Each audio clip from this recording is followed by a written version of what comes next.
بسم اللہ الرحمن الرحیم۔ السلام علیکم۔ حضرت زینب بنت خزیمہ رضی اللہ تعالیٰ عنہ کی وفات کے بعد رسول اللہ صلی اللہ علیہ وسلم نے حضرت ام سلمہ رضی اللہ تعالیٰ عنہ سے نکاح فرمایا، اور جس گھر میں حضرت زینب بنت خزیمہ رہا کرتی تھی اسی گھر میں ان کو ٹھہرایا۔ دنیاوی اعتبار سے آپ ایک مالدار گھرانے سے تعلق رکھتی تھی۔ آپ کے والد اپنی مالداری اور فیاضی کے سبب لوگوں میں زاد الرکب یعنی مسافروں کا زاد راہ کے باعزت لقب سے معروف تھے، اور دینی لحاظ سے آپ ام المومنین کے ساتھ ذات الحجرتین کے لقب سے یاد کی جاتی تھی۔ نیز ازواج مطہرات میں سے سب سے آخر میں آپ رضی اللہ تعالیٰ عنہ کا انتقال ہوا۔ خواتین و حضرات، آج اہل بیت سیریز کی قسط نمبر 6 ہے، جس میں ہم ام المومنین حضرت ام سلمہ رضی اللہ تعالیٰ عنہ کی داستان حیات پر بات کریں گے، لیکن حسب روایت آپ سے گزارش کریں گے کہ ریڈ بٹن کو کلک کر کے اور بیل آئیکن کو پریس کر کے داستان کو کے سبسکرائبر بننا مت بھولیے، تاکہ وقتاً فوقتاً آپ کو ویڈیوز ملتی رہے۔ چنانچہ خواتین و حضرات، آپ رضی اللہ تعالیٰ عنہ اپنی کنیت ام سلمہ سے مشہور تھی، مگر آپ کا نام ہند تھا۔ اسی طرح آپ کے والد اپنی کنیت ابو امیہ سے معروف تھے اور ان کا نام سہیل تھا۔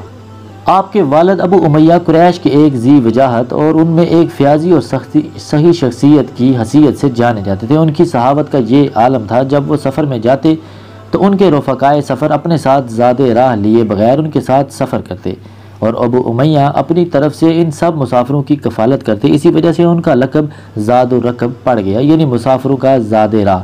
اور حضرت ام سلمہ رضی اللہ تعالیٰ عنہ کی والدہ کا نام عاتقہ اور نانا کا نام عامر تھا۔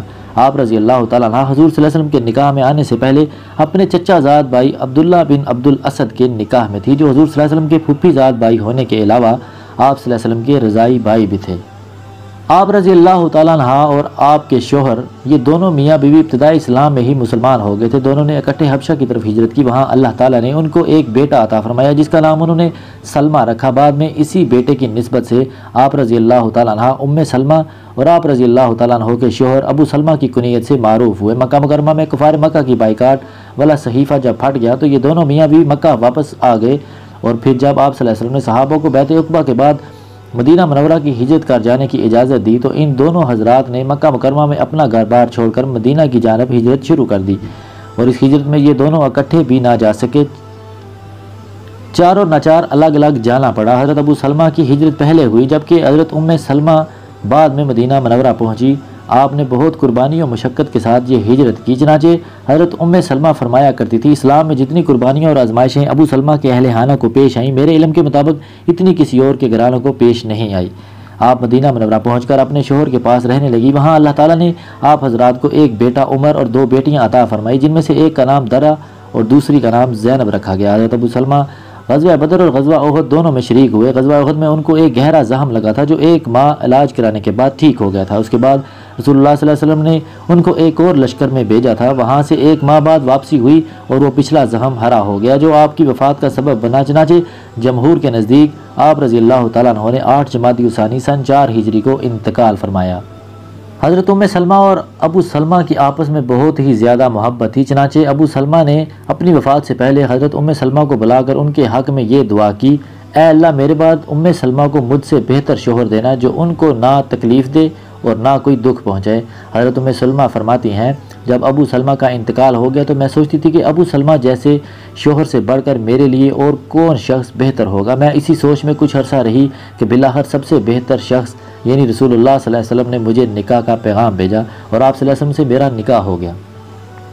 آپ رضی اللہ تعالیٰ عنہ کو اللہ تعالیٰ نے عالی صفات سے نوازا تھا۔ آپ کو اللہ نے حسن و جمال بھی عطا فرمایا تھا، نیز بصیرت، دور اندیشی، موقع شناسی اور دانشوری جیسے اوصاف سے بھی سرفراز فرمایا تھا۔ صلح حدیبیہ کے موقع پر رسول صلی اللہ علیہ وسلم کو ایک الجھن پیش آ گئی تھی، جس کو حضرت ام سلمہ رضی اللہ تعالیٰ عنہ نے نہایت عمدہ تدبیر سے سلجھا دیا تھا، جس کا مختصر خلاصہ یہ ہے کہ سن 6 ہجری میں حضور صلی اللہ علیہ وسلم صحابہ اکرام کے ساتھ عمرہ کی ادائیگی کے لیے مدینہ منورہ سے مکہ مکرمہ روانہ ہوئے۔ حدیبیہ کے مقام پر کفار مکہ نے صحابہ سمیت آپ صلی اللہ علیہ وسلم کو مکہ معظمہ جانے سے روک لیا۔ اس موقع پر آپ صلی اللہ علیہ وسلم نے بجائے حالات کو کشیدہ کرنے کے چند شرائط پر صلح کو اختیار فرمایا، جس میں یہ شرط بھی تھی کہ اس سال آپ صلی اللہ علیہ وسلم عمرہ نہیں کریں گے۔ چنانچہ شرط کے موافق آپ صلی اللہ علیہ وسلم نے صحابہ میں اعلان کرا دیا کہ اٹھو، حرام کھولنے کے لیے اپنا سر منڈا دو۔ صحابہ اکرام کی طبیعتیں عمرہ نہ کرنے کا سن کر اندر سے کافی بوجھل ہو گئی تھیں، اس لیے آپ صلی اللہ علیہ وسلم کے اعلان کرانے بلکہ 3 بار اعلان کرانے کے باوجود کسی میں ہمت نہ ہوئی کہ وہ اٹھے اور سر منڈا کر احرام کھول دے۔ یہ کیفیت دے کر آپ صلی اللہ علیہ وسلم حضرت ام سلمہ رضی اللہ تعالیٰ عنہا کے پاس تشریف لائے اور صحابہ کے احرام نہ کھولنے کی صورتحال بیان کی۔ اس پر حضرت ام سلمہ رضی اللہ تعالیٰ عنہا نے نہایت دانشوری کا مظاہرہ کرتے ہوئے آپ صلی اللہ علیہ وسلم کو ایک عمدہ تدبیر پیش کی کہ آپ جائیں اور سب کے سامنے بیٹھ کر اپنا سر منڈا دیں۔ جب آپ صلی اللہ علیہ وسلم نے باہر جا کر حضرت ام سلمہ رضی اللہ تعالیٰ عنہا کی بیان کردہ تدبیر کے موافق اپنا سر منڈایا تو سب کے سب صحابہ کرام رضوان اللہ اجمعین میں اعلیٰ درجہ کی ہمت پیدا ہوئی۔ وہ سب اٹھے اور آپس میں ایک دوسرے کے سر منڈنا شروع کر دیے۔ اسی طرح حضرت ام سلمہ رضی اللہ تعالیٰ عنہا کی تدبیر سے یہ الجھن احسن طریقے سے فوراً حل ہو گئی۔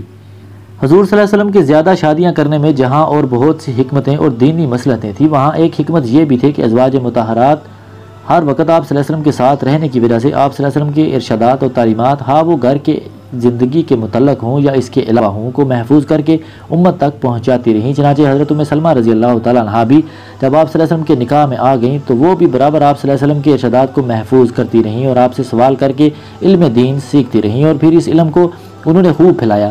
صحابہ اور تابعین کی ایک بڑی جماعت نے ان سے دین حاصل کیا، یہاں تک کہ حضرت عائشہ رضی اللہ تعالیٰ عنہ، حضرت عبداللہ بن عباس رضی اللہ تعالیٰ عنہ اور حضرت ابو سعید خدری رضی اللہ تعالیٰ عنہ جیسے جلیل القدر صحابہ نے بھی ان سے احادیث لی۔ حدیث شریف کی کتابوں میں جو حضرت ام سلمہ رضی اللہ تعالیٰ عنہ کی روایت ملتی ہیں ان کی تعداد 378 ہے۔ محمود بن لبید فرماتے ہیں کہ حضور صلی اللہ علیہ وسلم کی سب ہی ازواج مطہرات آپ صلی اللہ علیہ وسلم کی تعلیمات اور ارشادات کو یاد رکھتی تھی، مگر حضرت عائشہ رضی اللہ تعالیٰ عنہ اور حضرت ام سلمہ کے برابر کوئی اور بیوی نہیں تھی۔ مروان بن حکم مسائل کے سلسلہ میں حضرت ام سلمہ سے رہنمائی لیا کرتے تھے اور کہتے تھے کہ ہم کسی مسئلہ کے بارے میں اور کسی سے کیوں پوچھیں جبکہ ہمارے اندر نبی صلی اللہ علیہ وسلم کی ازواج مطہرات موجود ہیں۔ اور حضرت ام سلمہ رضی اللہ تعالیٰ عنہ حدیث بیان کرنے کے ساتھ ساتھ فتویٰ بھی دیا کرتی تھی۔ چنانچہ علامہ ابن قیم رحمۃ اللہ نے لکھا ہے کہ اگر ان کے فتاویٰ جمع کیے جائیں تو ان فتاویٰ کا ایک رسالہ بن سکتا ہے۔ حضرت ام سلمہ رضی اللہ تعالیٰ عنہ عورتوں سے متعلقہ مسائل بھی حضور صلی اللہ علیہ وسلم سے معلوم کرتی رہتی تھی۔ چنانچہ ایک مرتبہ انہوں نے آپ صلی اللہ علیہ وسلم سے سوال کیا، یا رسول اللہ، میں اپنے سر کی منڈیاں بہت سختی سے باندھتی ہوں، تو کیا غسل جنابت کے وقت بالوں کی جڑیں تر کرنے کے لیے ان کو کھول لیا کروں؟ آپ صلی اللہ علیہ وسلم نے فرمایا، منڈیاں کھولنے کی ضرورت نہیں، بس اتنا کافی ہے کہ 3 بار اپنے سر پر اچھی طرح پانی ڈال لیا کرو، اس کے بعد پورے بدن پر پانی بہا لیا کرو، تم پاک ہو جاؤ گی۔ حضرت ام سلمہ رضی اللہ تعالیٰ عنہ امر بالمعروف اور نہی عن المنکر کی بھی پابند تھی۔ ایک دن ان کے بھتیجے نے ان کے گھر میں 2 رکعت نماز پڑھی۔ جب وہ سجدہ کرتے تو زمین پر پھونک مار کر مٹی اڑا دیتے تاکہ سجدہ کی جگہ صاف ہو جائے اور پیشانی غبار آلود نہ ہو۔ یہ دیکھ کر حضرت ام سلمہ رضی اللہ تعالیٰ عنہ نے ان سے فرمایا، ایسا نہ کرو، کیونکہ میں نے رسول صلی اللہ علیہ وسلم سے سنا ہے کہ آپ صلی اللہ علیہ وسلم نے اپنے غلام کو جو سجدے کے وقت اسی طرح مٹی اڑا رہا تھا فرمایا تھا، اللہ کے لیے اپنا چہرہ مٹی میں ملا دو۔ حضرت ام سلمہ رضی اللہ تعالیٰ عنہ عام لوگوں کے ساتھ ساتھ وقت کے حاکموں کو بھی امر بالمعروف کرتی تھی۔ چنانچہ ان کے زمانہ میں بعض حکام نے نماز کے اوقات تبدیل کر دیے تھے، یعنی مستحب اوقات چھوڑ دیے تھے۔ حضرت ام سلمہ نے ان سے فرمایا کہ حضرت ظہر جلدی پڑھا کرتے تھے اور تم عصر جلدی پڑھتے ہو۔ حضرت ام سلمہ رضی اللہ تعالیٰ عنہ کو یہ اعزاز حاصل تھا کہ رسول صلی اللہ علیہ وسلم نماز عصر کے بعد جب ہر بیوی کے پاس تشریف لے جاتے تو سب سے پہلے حضرت ام سلمہ کے پاس تشریف لے جاتے، کیونکہ وہ عمر میں باقی تمام ازواج سے بڑی تھیں، اور آپ صلی اللہ علیہ وسلم اس دور کو حضرت عائشہ رضی اللہ تعالیٰ عنہ پر ختم فرماتے، یعنی آپ صلی اللہ علیہ وسلم سب سے آخر میں حضرت عائشہ کے پاس تشریف لے جاتے۔ اور آپ رضی اللہ تعالیٰ عنہ کو یہ بھی اعزاز حاصل ہے کہ خواتین میں آپ سب سے پہلی خاتون ہیں جس نے مکہ سے مدینہ کی طرف ہجرت کی۔ رسول صلی اللہ علیہ وسلم پر وحی جس طرح حضرت عائشہ کے گھر میں اترتی تھی اسی طرح حضرت ام سلمہ کے گھر میں بھی اترتی تھی۔ جو وحی آپ کے گھر میں اتری اس میں یہ آیت تھی جس کا ترجمہ یہ ہے۔ حضرت ام کلثوم رضی اللہ تعالیٰ عنہ سے روایت ہے کہ حضور صلی اللہ علیہ وسلم نے جب حضرت ام سلمہ سے نکاح کیا تو ان سے فرمایا، میں نے نجاشی بادشاہ کی طرف ایک جوڑا اور چند عقیہ مشک بطور ہدیہ بھیجی ہے، لیکن میرا خیال ہے کہ نجاشی فوت ہو چکا ہے اور وہ ہدیہ مجھے واپس کر دیا جائے گا۔ اگر وہ مجھے واپس کر دیا گیا تو میں وہ ہدیہ تمہیں دے دوں گا۔ اللہ کی شان، پھر ایسا ہی ہوا جیسا آپ صلی اللہ علیہ وسلم نے فرمایا تھا کہ وہ ہدیہ حضور صلی اللہ علیہ وسلم کے پاس واپس پہنچ گیا۔ آپ صلی اللہ علیہ وسلم نے اس میں سے ایک عقیہ مشک اپنی تمام بیویوں کو دی اور باقی تمام مشک اور وہ جوڑا حسب وعدہ آپ صلی اللہ علیہ وسلم نے حضرت ام سلمہ رضی اللہ تعالیٰ عنہ کو مرحمت فرمایا۔ آپ رضی اللہ تعالیٰ عنہ حضور صلی اللہ علیہ وسلم سے نکاح کے بعد 60 سال با حیات رہیں اور راج قول کے موافق سن 62 ہجری میں انتقال فرمایا۔ آپ رضی اللہ تعالیٰ عنہ نے 84 برس کی عمر پائی اور ازواج مطہرات میں سے سب سے آخر میں آپ رضی اللہ تعالیٰ عنہ کی انتقال ہوا۔ حضرت ابو ہریرہ رضی اللہ تعالیٰ عنہ نے نماز جنازہ پڑھائی۔ آپ رضی اللہ تعالیٰ عنہ کے بیٹوں نے جو آپ کے سابقہ شوہر سے تھے آپ کو قبر میں اتارا اور جنت البقیع میں مدفون ہوئیں۔ امید کرتے ہیں داستان گو کا یہ سیشن آپ کو پسند آیا ہوگا۔ پسند آنے کی صورت میں اسے لائک کر کے فیس بک اور واٹس ایپ پر ضرور شیئر کر دیں، اور جاتے جاتے ریڈ بٹن کو کلک کر کے اور بیل آئیکن کو پریس کر کے داستان گو کے سبسکرائبر بننا مت بھولیے، تاکہ ایسی انفارمیٹیو ویڈیوز آپ کو ہر وقت اور بر وقت ملتی رہیں۔ اپنا اور اپنے ارد گرد کے لوگوں کا خیال رکھیے۔ آج کے لیے داستان گو کو اجازت دیجیے۔ اللہ نگہبان۔